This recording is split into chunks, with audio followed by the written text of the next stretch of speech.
इतने सारे लोगों ने नीट 2021 एप्लीकेशन फॉर्म के कोड्स के लिए वीडियो बनाए हुए हैं। हमें लगा शायद हमें बनाने की ज़रूरत नहीं पड़ेगी, क्योंकि वो वीडियोस देख करके आप आसानी से समझ जाएंगे। लेकिन फिर भी हमारे वीडियोस में कई लोगों ने कमेंट करके पूछा कि सर इसका कोड क्या होगा, तो हमें लगा शायद उन वीडियोस में चीज़ें कॉम्प्लेक्स होंगी, इसीलिए आपको समझ नहीं आ रहा है।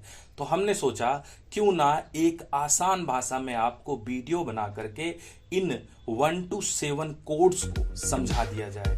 हेलो एवरीवन, एक बार फिर से आप सभी लोगों का स्वागत है। आप देख रहे हैं स्वर्णिम बायोलॉजी क्लासेस और मैं शुभम तिवारी।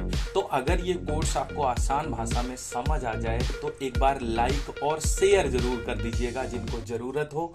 और अगर आपका इसके बाद भी कोई क्वेश्चन रह जाता है तो नीचे कमेंट करके पूछिएगा, हम आंसर जरूर देंगे। तो आइए बिना आपका टाइम लॉस किए कोड्स देख लेते हैं फटाफट। तो एकदम आसान भाषा में कोड नंबर 1 किसके लिए है? ऐसे स्टूडेंट्स जो क्लास 12th में इस साल हैं, 2021 में अपीयरिंग है, उनके लिए है अगर वो फॉर्म अप्लाई करना चाहें, या ऐसे स्टूडेंट्स जो 2021 का एग्जाम दिए बिना प्रमोट हो गए हैं और रिजल्ट का वेट कर रहे हैं, जिनका रिजल्ट अवेटेड है, उनके लिए कोड नंबर 1 है। एकदम आसानी से समझ आ गया होगा। कोड नंबर 2 की तरफ चलते हैं। ऐसे स्टूडेंट्स जो क्लास 12th पास्ड आउट हैं, यानी जो पहले ही क्लास 12th पास कर चुके हैं, लेकिन ध्यान यहाँ ये रखना है कि उन्होंने उसके बाद किसी भी कोर्स में एडमिशन नहीं लिया है, यानी वो सीधे सीधे क्या है, ड्रॉपर्स हैं। तो वो भी कोड नंबर 2 इस्तेमाल करेंगे। और उनके साथ साथ जो NIOS प्राइवेट कैंडिडेट्स और एडिशनल बायोलॉजी सब्जेक्ट से जो कैंडिडेट्स हैं,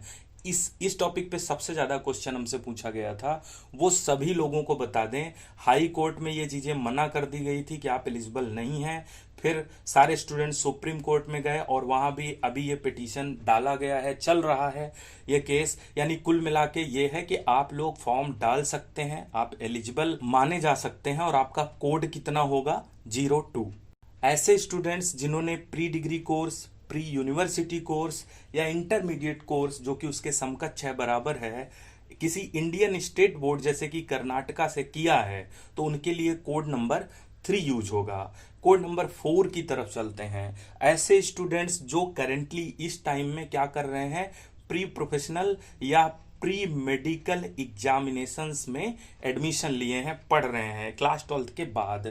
जैसे कौन से कोर्सेज, जैसे आप बता सकते हैं BAMS, BHMS, कुछ नर्सिंग के कोर्सेज, फार्मा के कोर्सेज। अगर आप में से किसी ने भी इसमें एडमिशन लेके रखा है और फिर भी आप नीट देना चाहते हैं, तो आप कोड 4 अप्लाई करेंगे। चलिए तो अब कोड 5 की तरफ चलते हैं। कोड 5 उन स्टूडेंट्स के लिए है जिन्होंने 3 इयर्स के डिग्री कोर्स में एडमिशन ले रखा है।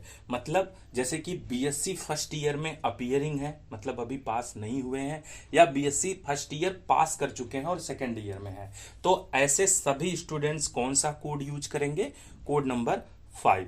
अब कोड नंबर 6 की तरफ चलते हैं। तो ऐसे स्टूडेंट्स जो BSc पास कर चुके हैं, मतलब BSc 3rd ईयर या 4 ईयर जो भी कोर्स है वो पूरा कंप्लीट कर चुके हैं, तो वो कोड नंबर 6 भरेंगे। यहां ध्यान ये रखना है कि BSc आपका इनमें से किसी सब्जेक्ट से होना चाहिए, फिजिक्स, केमिस्ट्री, बायोलॉजी में बॉटनी, जूलॉजी या फिर बायोटेक्नोलॉजी। एक बात और ध्यान रखिएगा, यहां जितने कोर्सेज सब्जेक्ट्स का नाम लिया जा रहा है, सब में इंग्लिश को एज अ कंपलसरी सब्जेक्ट माना गया है। इसके बाद कोड नंबर 7, लास्ट कोड जो है उसकी बात कर लेते हैं। तो बड़ा ही आसान है।